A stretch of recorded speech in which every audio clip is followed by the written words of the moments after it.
ఈ భూభారతి ఏర్పాటు చేసుకోవడంతోనే 90 రోజుల్లోనే నియమ నిబంధనలు ఏర్పాటు చేసుకొని మొదటి విడత 4 జిల్లాలలో ఆ 4 జిల్లాల్లో 4 మండలాలు పైలట్ మండలాలుగా తీసుకొని అన్ని రెవెన్యూ గ్రామాల్లో సమస్యల పరిష్కార దిశ చేశాం.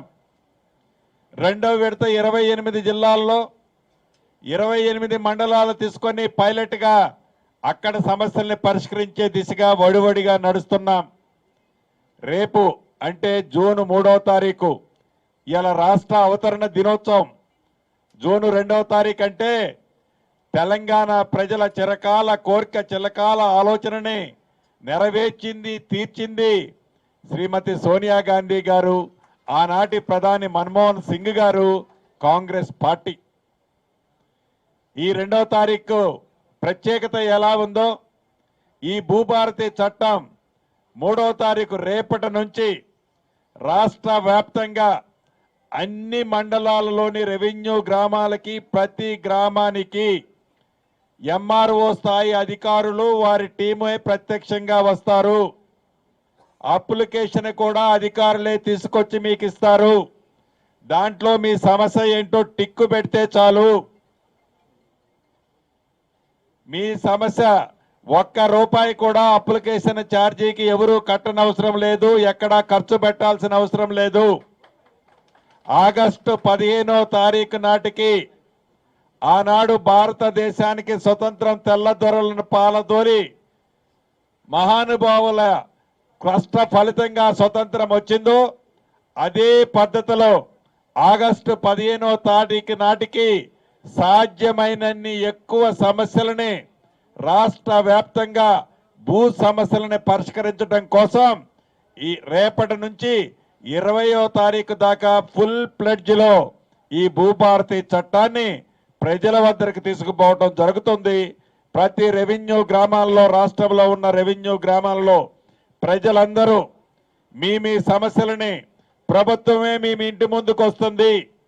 ప్రభుత్వమే రెవెన్యూ వ్యవస్థే మీ గ్రామానికి వస్తుంది.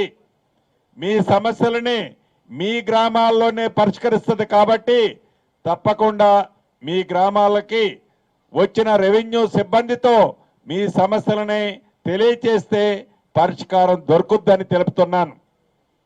అదే రకంగా సర్వేర్లకు సంబంధించిన సమస్య ఎప్పటి నుంచో ఉంది. దానిని కూడా పరిష్కరించే దిశగా 1000 మంది తగ్గకుండా ప్రభుత్వ సర్వేర్ని ఉంచాలని 6000 మంది ట్రైన్ చేసి లైసెన్సు సర్వేర్ని ఇవ్వాలని ప్రభుత్వం నిర్ణయించి సర్వేర్లు లైసెన్స్డ్ సర్వేర్లు కావాలని అప్లికేషన్ ఇస్తే రాష్ట్ర వ్యాప్తంగా సుమారు 10,000 మంది అప్లై చేసుకున్నారు. ఇప్పుడు వాళ్ళకి ట్రైనింగ్ ఇస్తున్నాం. ట్రైనింగ్ తర్వాత ఎగ్జామ్ పెడతాం. ఎగ్జామ్లో పాస్ అయిన వాళ్ళని 6,000 మందిని తీసుకుంటాం. మన ఈ కాన్స్టిట్యున్సీకి కూడా ఈ పరకాల మన పాలకుర్తి కాన్స్టిట్యున్సీకి కూడా ప్రతి మండలానికి సర్వేర్లు లైసెన్స్డ్ సర్వేర్ని కూడా ఇవ్వటం జరుగుద్దని కూడా తెలియజేస్తున్నాను. ఒక పాలకుర్తి నియోజకవర్గంలోని మండలాలే కాదు, రాష్ట్ర వ్యాప్తంగా అన్ని మండలాలు అన్ని మున్సిపాలిటీలు 56 రెవెన్యూ గ్రామాలకి మొదటి విడత సుమారు 3,500 మందిని రెవెన్యూ సిబ్బందిని కూడా పంపిస్తున్నాం. మిగిలిన వారిని కూడా అతి కొద్ది రోజుల్లోనే వాళ్ళని ఫైనల్ చేసి పంపటం జరుగుద్ది. ఇదే పద్ధతిలో ఇందిరమ్మ ఇళ్ళు మొదటి విడత 4.5 లక్షల ఇళ్ళు, ప్రతి ఇంటికి 5 లక్షల రూపాయలు. 4 విడతల్లో ఫౌండేషన్ కడితే 1,00,000, స్లాబ్ లెవెల్ కడితే మరొక 1,00,000, స్లాబ్ వేస్తే 2 లక్షలు, స్లాబ్ పూర్తయిన తర్వాత మిగతా 1,00,000, 5 లక్షలు ఇచ్చే కార్యక్రమం. తక్కువలో తక్కువ 400 చదరపు అడుగులు 600 చదరపు అడుగుల లోపే కట్టాలి అని ప్రతి సోమవారం నాడు ఏ స్థాయిలో కడితే ఆ స్థాయిలోకి బిల్లిచ్చే కార్యక్రమాన్ని కూడా మన ప్రభుత్వం చేపట్టింది. ఈ రాబోయే కొద్ది రోజుల్లోనే రాష్ట్ర వ్యాప్తంగా మొదటి విడత ఏవైతే పైలట్ కింద ఇచ్చామో వాటిలో వందలాది ఇళ్లు గృహప్రవేశాలు కూడా జరగబోతున్నందుకు రాష్ట్ర ప్రభుత్వ పక్షాన ఆ పేదవాళ్లకి అభినందనలు శుభాకాంక్షలు కూడా ఈ వేదిక ద్వారా తెలియజేస్తున్నాను. ఏదైతే నాకు ఇల్లు రాలేదనో, నన్ను ఇల్లు ఇవ్వలేదనో ఇందిరమ్మ కమిటీ ఎవరు గ్రామీణ ప్రాంతాల్లో కానీ పట్టణ ప్రాంతాల్లో కానీ నిరుత్సాహపడాల్సిన అవసరం లేదు. ఇది నిరంతరము ఇచ్చే ప్రక్రియ. ఒకసారి ఇచ్చే అయిపోయిందనే కార్యక్రమం కాదు. ఈ రాబోయే 4 సంవత్సరాలలో ఇల్లు ఈ మొదటిసారి ఇచ్చే 4 లక్షల ఇల్లు ఇచ్చే కార్యక్రమం మన ప్రభుత్వం చేపట్టింది. ఇందిరమ్మ ఇల్లు అంటేనే ఇందిరా ప్రభుత్వం, ఇందిరమ్మ ప్రభుత్వం అంటేనే ఇందిరమ్మ ఇల్లు. కాబట్టి ప్రతి పేదవాడికి, అర్హుడైన వాడికి, నిరుపేదకి ఈ ఇందిరమ్మ ఇల్లు కార్యక్రమం తప్పకుండా ఇవ్వటం జరుగుద్దని ఈ వేదిక ద్వారా రాష్ట్ర ప్రజలందరికీ తెలియజేస్తూ, ఇన్ని మంచి అద్భుత కార్యక్రమాలు చేస్తున్న మన ప్రభుత్వం అది 200 రూపాయలకే ఉచిత విద్యుత్తు 200 యూనిట్లే కావచ్చు, 500 రూపాయలకే గ్యాస్ మద్దు కావచ్చు, పేదవాడికి జబ్బు చేస్తే 10 లక్షల రూపాయల వరకు రాజు ఆరోగ్యశ్రీ కార్యక్రమం ద్వారా ఉచిత వైద్యం కావచ్చు. మొన్న ఉగాది నుంచి పేదవాడికి సన్నబియ్యం ఇచ్చే కార్యక్రమం కావచ్చు.